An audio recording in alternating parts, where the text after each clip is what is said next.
পত্রিকায় পত্রিকায় বেশ বিস্তারিতভাবে লিখেছেন যে সম্পত্তি তিনি করেছেন হাজার হাজার কোটি টাকার সম্পত্তি। এরকম একজন মানুষের কত সম্পত্তি দরকার।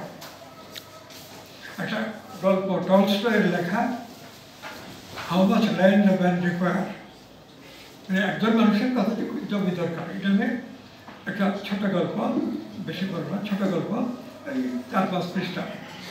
তাতে টলস্টয় এই কথাটা বলেছিলেন তাদের রাশিয়ার অবস্থায় যে এখানে সম্পত্তির মালিকানা খুব বেশি গুরুত্ব দেওয়া হয় এবং ইন্ডাস্ট্রি ডেভেলপমেন্ট যখন সামান্য আরম্ভ করতে পারত, কিন্তু কৃষকরাই মানুষ এবং সেই জায়গায় জমি কেনার জন্য, জমির মালিক হওয়ার জন্য অনেকেই চেষ্টা করতেন।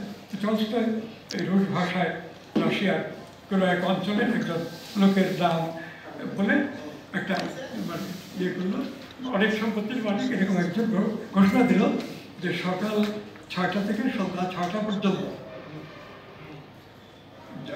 যদি তিনি এক সীমা থেকে অন্য সীমায় পৌঁছতে পারেন হেঁটে, ততটা জমি দেব। জমির একটা দিক আছে প্রশস্ত, একটা লম্বা দিক। তো ওইটা মানে উল্লেখ করে এইভাবে বলেছেন যে এখান থেকে ওইখানে যত দূর যেতে পারে তত দূর পর্যন্ত তাকে জমি দেওয়া হবে। তো সেই অবস্থায় দেখানো হয়েছে যে আরও বেশি জমি পেতে গিয়ে সে লোকটা গন্তব্যে পৌঁছার আগে আগে মারা গিয়েছেন।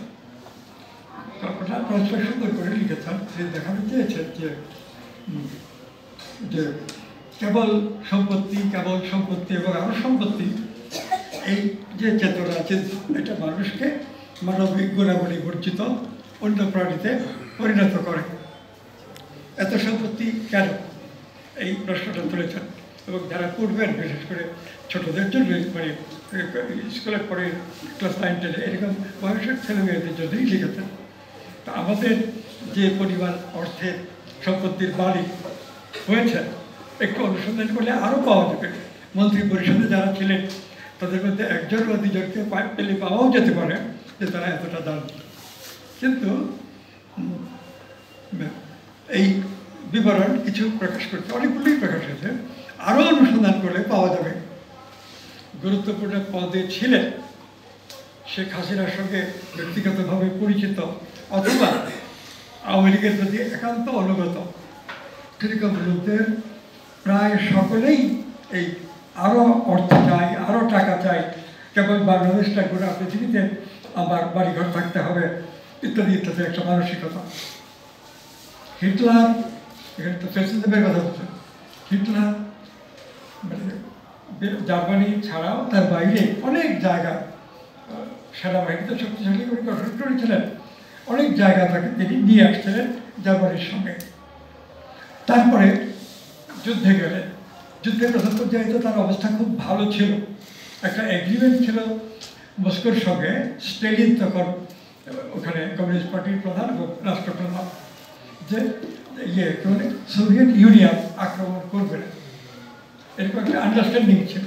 কিন্তু একটা পর্যায়ে যখন তিনি বিজয়ী, ফ্রান্স আরও কতগুলো দেশ তিনি ওই সারা বাহিনী দিয়ে দখল করে নিলেন।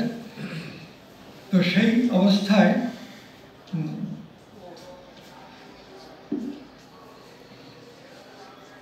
অবস্থায় হিটলার আরও সৈন্য বাড়িয়ে এবং তার সাম্রাজ্য আরও বড় করার চেষ্টা করতে গিয়ে মস্কোকে আক্রমণ করে এবং মস্কোকে আক্রমণটা করার ফলেই হিটলারের এরকম পতন হয়েছে।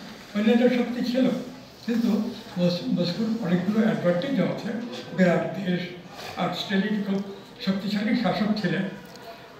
মানে যারা রাশিয়া বিরোধী তারা সবচেয়ে বেশি নিন্দা করেন স্টেলিনের, কিন্তু সেরকম নিন্দা বোধহয় না করাই ভালো। তার দোষটি অবশ্যই উল্লেখ করবো, কিন্তু তার চেষ্টা কাজ করতে হবে।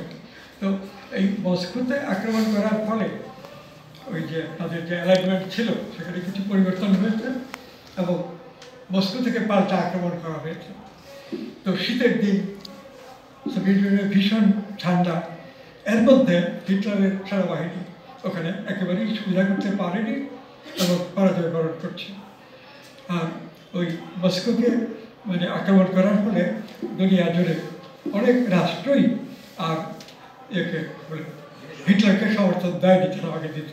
এবং হিটলারকে প্রথমে মনে করা হতো অসাধারণ প্রতিভাবান একজন মানুষ, এবং সেটা আসলেই ঠিক। তার বুদ্ধিমত্তা, তার বিদ্যামত্তা নিজের চেষ্টায় আয়ত্ত। তিনি আর্ট স্কুলে পড়েছিলেন এবং সেখানে ছবি আঁকা ইত্যাদি করতেন। তো সেই জায়গা থেকে নিজে নিজে পড়ে অসাধারণ শক্তিবান হয়েছে।